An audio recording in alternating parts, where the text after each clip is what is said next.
Regardless of the kind of photography you're shooting, street or documentary, fashion or commercial, sometimes you just need a bit of inspiration, and even if you don't need it, sometimes it just helps. So in this video, I'm going to go over a range of different potential sources of inspiration and hopefully help spark that next shoot. Just to preface, the structure of this video is going to be me going and naming the potential source of inspiration and then elaborating on it and breaking it down. And I'm saying this because some of these are going to seem really obvious, some of them are really obvious, but often overlooked or missed, or just simply not approached correctly. So if you're struggling to find inspiration at the moment and I name something that you've already tried, don't skip over it, don't pass it off. Give it a listen, stick in and keep watching, because I might say something that might just change the way you look at it and just help you find that spark of inspiration. So this first one is going to seem possibly the most obvious, and I'd say it probably is. And if you've clicked on this video, I dare say you've already looked at this area, but maybe you didn't quite know what exactly to look for. And that is other photographers and other photographers' work. There is a vast expanse of photography out there and an incredibly wide range of different photographers and different photography styles. So if you're looking for inspiration in photography, then surely this is the best place to look, right? Well, I don't know about that. I maybe wouldn't go that far. I think this can actually be a slightly risky place to look, because where you draw the line between inspiration and replicating can often get blurred, especially with beginner photographers and students. I am going to do a whole video on that whole concept because that's something I've struggled with as a past when I was an early student photographer, so that might help some of you out there. But can certainly be a very, very good source of inspiration for photography. And one of the reasons for this is because it's direct. You're taking inspiration for photography directly from photography, and that direct source, that direct line between, can make this a really, really easy and really helpful place to find your inspiration. Not only can you find inspiration from this, you can find knowledge and education as well. I'd say if you're a beginner photographer or a student, or you're just trying out a new area of photography you haven't tried before, then this one is actually essential in some capacity, because you can be inspired by their work and you can also learn how to do it. Every single technique, every single style, anything you can pick up on in photography has a name or a term. You can easily search it and research it and find out how to get those results and how to do it yourself. On the topic of copying, I'd say if you're a student and you're purely doing this to learn, copying is actually good. It's a good way to learn how to do things. But if you're trying to create original, authentic work that is your own, then you've got to be really careful with this one, because you can be too inspired by other photographers' work to the point where your work just becomes a replica or a copy, or just too similar to theirs. So keep that in mind. If you don't know exactly what you're looking for with this one, it can be kind of hard to pick out the bits to be inspired by, because a lot of photography work is quite grand, and to not break it down it can confuse that process. So I'm just going to list a few things that you might want to look out for. Of course, if you can think of anything else, run with it. There's no rules to inspiration. But things such as lighting, as techniques, as composition, as camera angles, narratives, colour, concepts, feelings, vibes, you get the point. There's all of those minor elements that build up an incredible photo. You can pick one minor one of those as your inspiration.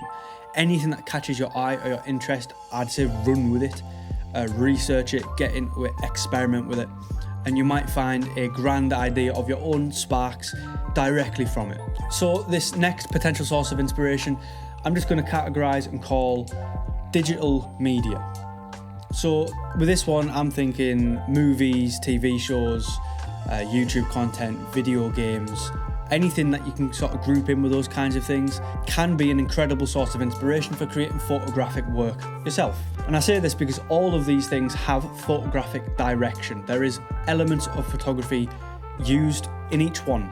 A lot of these movies and TV shows and games will have a director of photography or a whole team dedicated to directing the photography in that film or that game or whatever it is. It is their job, and they are professionals. They're very good at this, at designing the way that everything looks. The same way that you, a photographer, would design and compose a photo, they do that on a, I'd say, even bigger scale, and they design the entire look of everything in these things. It is still, therefore, a pretty direct source of inspiration, similarly to photography, although it might need some translating here and there because it isn't photography itself, but it's still pretty direct, which means you can research a lot of these things and learn as you would with photography. There's a lot of techniques and a lot of styles and a lot of terms that you can search and find out more. So there is also, I suppose, the availability of education with this one as well. I think one of the best parts of this one is it can be pretty passive. I think the vast majority of us watch movies or TV or play games or YouTube. We all engage in something within those categories or along those lines, meaning you don't have to be actively searching for inspiration here. It can be quite passive and part of your normal life. And I'd say that's a really important point, because ask any creative out there, when you're searching actively for inspiration, you're going to make it harder to find. But if you're just open to it and you know how to let it in and you go about your life normally, that's when most creatives are going to find their good ideas. So this being so passive is really useful.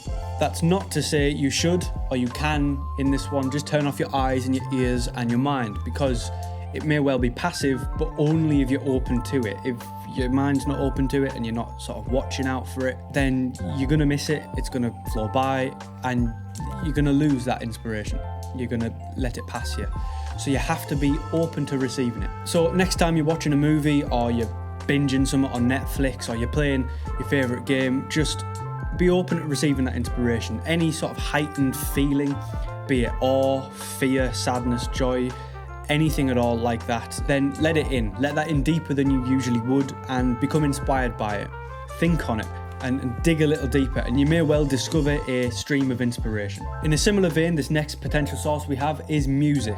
This one obviously shares a lot of similarities with the last two even, but this one is purely audio, and of course you're looking for inspiration for photography here. So there's a bit of translating that needs to happen. The main and most important similarity here is emotion and feeling. Music is an auditory art, photography and all the things we've mentioned before, they are visual art forms, but they are both art forms. And often art is a form of expression, and usually the thing being expressed is a feeling or an emotion. So both the music and everything we mentioned before has that in common. They both ride on feelings and emotion, and that is an incredibly powerful place to source your inspiration from. Also related to feeling, but in a different way, think of your favourite film or in a TV show or in a game, any of that, when there is a heightened emotion, like a tense scene, right? Think of the music that would go behind that. It would complement that tense feeling. It would emphasize it even. So the music often goes with the photography or the visual art. Well, if you flip that on its head and think of some music that you like, that you listen to often, and think of the visual imagery that could go on top of that could complement that could emphasize the feelings and the emotion in the music. Well, you can do that. That can be your source of inspiration. There's a lot of photographers and a lot of projects out there that have been inspired by music in that way. So next time you're listening to some music, think of the feeling and the emotion and the vibe of the music, and think of the visual imagery that could go on top of it and that could complement it. And that could be where you'll find some inspiration for a photo shoot or for a whole project even. Feeling is really important in artwork, of course, in photography. So if there is a feeling that sticks out, ride with it and create with it. So the last three we have spoken about have all been art. They've been man-made art forms. But man is not the greatest artist. The greatest artist is Mother Nature. It's nature itself. The trees against the sky, the water against the shore, the sound of the birds tweeting, the patter of the rain, the colour of the seasons, the light and dark through the day. Nature is by far the greatest artist, and to take inspiration from nature, I'd say is the wisest place to take it from. It is the wisest art to be inspired by, because there is no artist greater, and to be inspired by the greatest is usually a pretty good thing. If you see and appreciate the beauty of nature, not only are you probably going to be far happier in life, but you are open to the purest form of art, and thus the best place to find your inspiration, I would say. When you're taking your inspiration from other artists, you're obviously running the risk of taking a little too much inspiration, but with this one, that risk does not exist. You cannot be too inspired by nature, and the range that nature has is vast. If you can capture or recreate so much as a fraction of nature's beauty, I'd say you're doing pretty well. So just pay attention to the grandeur and to the minuscule little things, because any of that can be an incredible source of inspiration for your work. If you're shooting actual nature or landscapes, pretty direct source of inspiration there. But it doesn't have to be so direct. You can be inspired by nature to create something man-made entirely, because everything in life is quite fractal. The patterns and the colours and the shapes, all of that, and the light, it all repeats itself and can be repeated by you. You can recreate natural light, and that could be a whole project yourself. Appreciate nature, there's a lot there. You might not be a nature enjoyer, you might not like films or TV or music or video games, and if that is your life, then I can't really imagine how you're living if you don't seem to like anything. But to each their own. So regardless of how you live, there is one thing that we all have no choice but to experience, and that is life. We all have a million things going on, and we have countless interactions and observations and experiences, and all of these can be a great source of inspiration for your work, for your art, for your photography. The majority of these such experiences don't come from a place of art, but they can certainly inspire it. And obviously the free reign that you have there to interpret all of this stuff and to create art that is entirely original and your own is huge. You've got a lot of free reign there. Whether you're documenting life itself or you're using it simply as a base to jump from for your topic, your story, the people that you're shooting and capturing, the lighting that you're shooting with, you name it, the list goes on pretty much forever. It can certainly be a pretty varied and permanent and passive source for inspiration in your work. It's also a really good way to make it incredibly personable because, I mean, everyone's lives are different. So if there's anything in your life that really sticks in your mind, any moments or interactions or observations or experiences that really seem poignant, maybe ride with them for a bit, sit with them for a bit, think on them, let them simmer and see what inspiration could come from it. In the same way that nature is the greatest artist, I think life is like the greatest author. There is no life story that any person could actually write, too much depth. So again, it's like being inspired by the best. So be open to receiving it. You've got to look at things and have your eyes open to things and ready to accept those ideas. Part and parcel with the ups and downs that life is sure to bring is emotion. From any point on the emotional spectrum, from the best to the worst, emotion can be an incredibly effective source of inspiration for any art form. It can create some really impactful and really relatable art that is very personal to you, which really, when you're creating art and photography and you're making these stories and these images, it's that sort of relatability and personability that really stands out to a lot of people. I speak as a man. I know a lot of us men often push a lot of our emotion to the back and ignore it for as long as we can, but obviously that's not a good idea. If you research and study or read Stoicism or other arms of philosophy around the themes of emotion, you'll often find it said that it's wise to be in control of your emotions rather than to let them control you. I would agree that this is very good advice for life, but when it comes to art and photography, I wouldn't say it is necessarily essential. I think you'll probably be a lot happier if you are in control of your emotions. You'll probably be living much better. But purely on the topic of creating great art and finding good inspiration for your art, I don't think it's quite essential. I'll put it like this: if you are in control of your emotions, then you can use them and wield them like a paintbrush to create incredible artwork.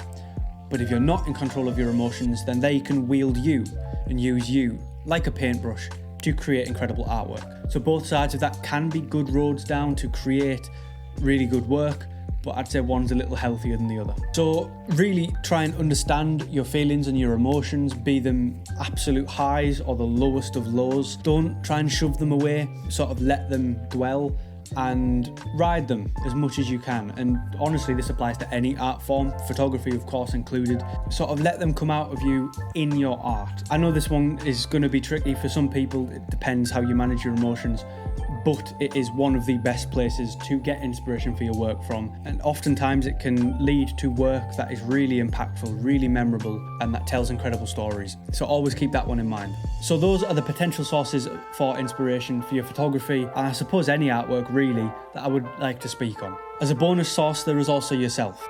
It sounds weird to say it like that, but I would have liked to include this one as one of the main ones, but honestly it's really hard to put into words. The other ones are much easier to sort of break down and explain. Many of my ideas have come out of the blue, at random, seemingly out of nowhere, but within. So I think you've just got to be open to receiving these ideas, and if you let it sit, something will eventually come to you. I am a photographer, of course, but I also do make music, and I produce and I make some things that sound cool to me. And one of the projects I did music-wise back in 2022, it was a year-long project.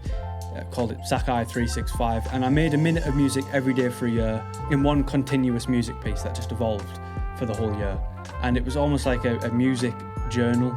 Obviously my day affected how the music turned out, but this idea came to me. I was laying in bed unable to sleep, staring at the wall, and it just literally like that came, and I thought on it for a week, 2 weeks, planned some stuff out, and then I just went with it. So that came out of nowhere completely. You'll find that many a creative has spoke on this. I can't remember who it was. I think it might have been an author or an inventor maybe. I think it's a famous quote, said that a lot of their good ideas came to them when they were in the shower. It's often places like that these ideas do come to you. So just be open to receiving them, and anything could just spark out of nowhere. So I hope that if you were struggling to find some inspiration, that this video has been some help, that I've opened your eyes to some potential places to look and to be open to, and help you break those areas down to make it easier to find your inspiration within them. If it has, please do drop a like and hit subscribe. I'm going to be making a whole lot more photography content and art stuff in general, and hopefully soon I'm going to be sharing some of my own photography as well, because I've got a few projects on the go and a lot of work behind me that I'd like to share. So if that sounds like a bit of you, then do stick around. If any of these points were useful, or if any ideas were inspired, or if there's any potential sources of inspiration that you think I missed, drop it in the comments, leave it down there. I'd love to see what you think and hear your thoughts. Plus all of that stuff helps me and the channel, so, you know, not to be a beg, but that would be pretty cool. That's all. Sound for watching. I'll see you in the next one.